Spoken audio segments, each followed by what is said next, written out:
+2 सम्म एउटै स्कुलमा पढेका 4 घनिष्ठ साथीहरूको जीवन कहानी। गाउँको बजारमा एउटा सानो छाप्रो होटेल थियो।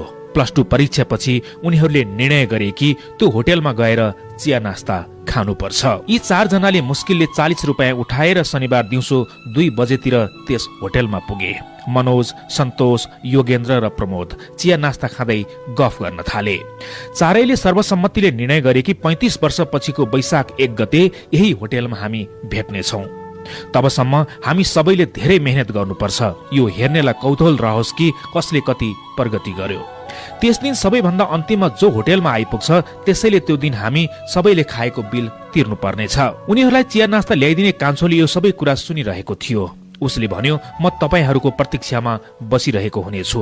त्यसपछि उच्च शिक्षाको लागि 4 जना छुट्टिए। मनोजको बुबाको जागिर सरुवा भएपछि ऊ त्यस गाउँबाट बुबासँगै शहर गइसकेको थियो। सन्तोष अगाडिको पढाइका लागि आफ्नो काकाको घर काठमाडौँ गएको थियो। योगेन्द्रले जिल्लाकै क्याम्पसमा पढ्न थाल्यो। प्रमोद पनि जिल्ला छोडेर अन्त्य पढ्न गयो। दिन बिते, महिना बिते, वर्ष पनि बिते। 35 वर्षमा गाउँमा आमूल परिवर्तन भएको थियो। गाउँको जनसङ्ख्या निकै बढेको थियो। गाउँबाट गाउँपालिका भयो। सडक, बिजुली, हस्पिटल, फार्मेसी, क्याम्पस, बोर्डिङ स्कुलले पुरै गाउँ सानोतिनो सहर नै भइसकेको थियो। त्यो झोपडी होटेल आरसीसी होटेल भइसकेको थियो। वेटर कान्छा अब मालिक भएर कान्छा साउ बनेको थियो। 35 वर्षपछि निर्धारित मिति वैशाख 1 गते दिउँसो एउटा लग्जरी कार होटेलको बाहिर रोकियो। मनोज कारबाट उत्रिएर होटेलको मिटिङ हलमा गयो। मनोजसँग अब 7 वटा ज्वेलरी सोरुम छ। मनोज होटेल मालिक कान्छा साउ नजिक पुगेर दुईले एक अर्कोलाई हेर्न थाले। कान्छा साउ, योगेन्द्र सरले तपाईका लागि 1 महिनादेखि नै एउटा टेबल बुक गर्नु भएको छ। मनोज मनमनै खुसी भयो। यी 4 जना मध्ये म अगाडि आए, त्यसैले उसले आजको खानाको बिल तिर्नु पर्दैन र यसै बापत आफ्नो साथीहरूलाई हँसी मजाकको रूपमा खिल्ली उडाउन पनि पाउँथ्यो। म अगाडि आए भनेर। 1 घण्टापछि सन्तोष आइपुग्यो। ऊ ठुलो बिल्डर बनेको थियो। आफ्नो उमेरको हिसाबले ऊ अब एक समृद्ध ज्येष्ठ नागरिक जस्तै लाग्थ्यो।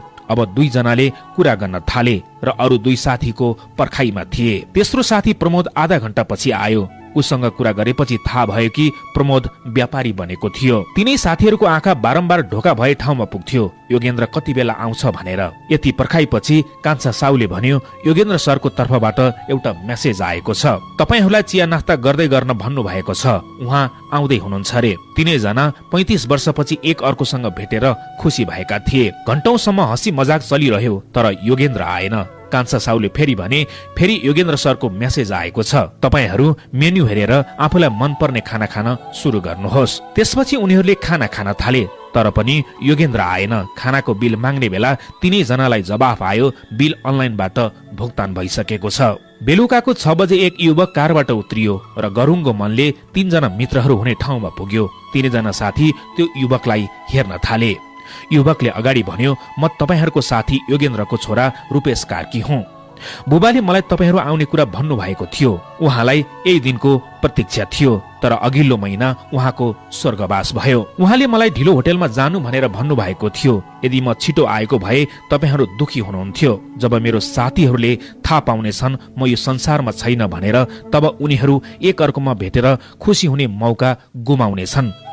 त्यसैले उहाँले मलाई अन्तिममा जान भन्नुभएको थियो। बुबाले मलाई उहाँको तर्फबाट तपाईहरू सबैसँग अङ्कमाल गर्नु भनेर भन्नुभएको छ। रूपेशले दुवै हात फैलाइदियो। वरिपरिका मान्छेहरू उत्सुकताको साथ यो दृश्य हेरिरहेका थिए। उनीहरूलाई लाग्यो युवकलाई काहीँ त देखेका छौं। रूपेशले अगाडि भन्यो, मेरो बुबा शिक्षक बन्नुभयो र मलाई पढाउनु भयो। आज म यस जिल्लाको सिडिओको रूपमा रहेको छु। सबैजना चकित भए। कान्छा साउले भने, अब 35 वर्षपछि होइन, प्रत्येक 35 दिनमा हामी हाम्रो होटेलमा बारम्बार भेटघाट गर्नेछौँ र प्रत्येक पटक मेरो तर्फबाट एउटा भव्य पार्टी हुनेछ।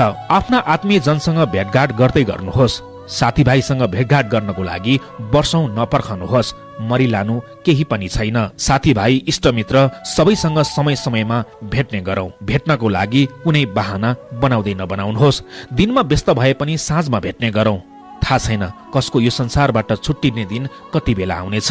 परिवारको साथमा बस्नुहोस्, आफू जिउँदो हुनुको आनन्द महसुस गर्नुहोस्। दर्शकवृन्द, आजको यो सामग्रीलाई मैले सामाजिक सञ्जालबाट जस्ताको जस्तै साभार गरेर तपाईलाई सुनाए। यो कसले लेख्नुभयो मलाई थाहा छैन, तर पनि यो समय सान्दर्भिक छ र यो कथाले मेरो मनलाई छोयो। त्यसकारणले यो कथालाई मैले वाचन गरेर तपाईँ सामु प्रस्तुत गरे।